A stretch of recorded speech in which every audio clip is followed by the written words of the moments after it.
Bonjour à toutes et à tous. Aujourd'hui, on se retrouve sur une petite vidéo dans laquelle je vais vous donner mon avis après environ 2 semaines d'utilisation sur la Blackmagic 6K G2. Alors comme je dis, ça fait environ 2 semaines que je l'utilise. J'ai pas encore eu la chance de faire de gros projets comme par exemple un court-métrage, malheureusement.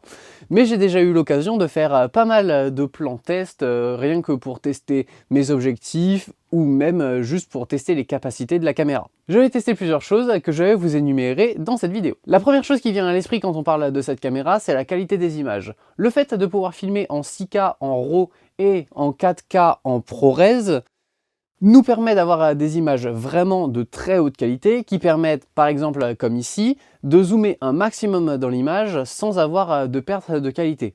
Bien évidemment si vous faites un export en 1920 par 1080 ou en tout cas inférieur à ce que vous avez filmé. Parce que bien évidemment si vous faites un zoom sur un rush en 4K alors que votre rendu d'image finale est en 4K, forcément vous avez un petit peu de perte de qualité. Un autre point fort de cette caméra, c'est le double ISO natif qui permet de monter beaucoup plus haut en ISO tout en évitant un maximum le grain. Toute proportion gardée, bien évidemment, plus on monte, plus on aura de grain. C'est juste que grâce au double ISO natif, c'est un petit peu diminué. Une autre caractéristique de cette caméra, c'est son capteur, qui peut être soit un très gros avantage, soit un inconvénient majeur. C'est un capteur en APS-C, ce qui veut dire qu'il est donc forcément plus petit qu'un plein format, dont les gammes principales sont la gamme R chez Canon et la gamme des A7S chez Sony. La petite taille du capteur fait qu'il sera moins performant en basse lumière par rapport à un plein format, mais également qu'il aura un crop factor, ce qui fait que toutes les focales deviendront un petit peu plus serrées. Un autre très gros point fort de la caméra qui m'a fait entre autres me tourner vers chez Blackmagic,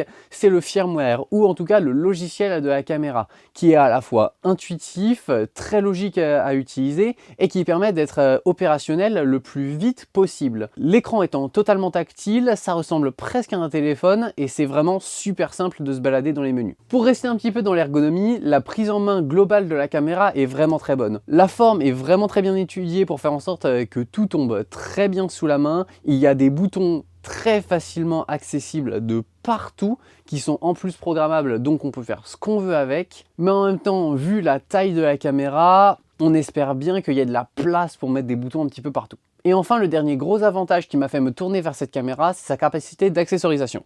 C'est une caméra qui est vraiment déjà très connue et beaucoup utilisée dans le domaine. C'est pourquoi il y a déjà de très grosses marques de rig qui se sont déjà penchées sur le sujet. Il y a entre autres Small Rig et Tilta qui font déjà beaucoup d'accessoires entre les cages, les poignées, les accessoires en tout genre pour faire en sorte de fixer des câbles, mettre des disques durs. Il y a déjà tous les accessoires qu'il faut pour faire en sorte d'avoir un rig complet et pour, on va dire, pas trop cher. Bon, après, en même temps, faire un rig qui est moins cher que pour une RED, c'est franchement pas très compliqué.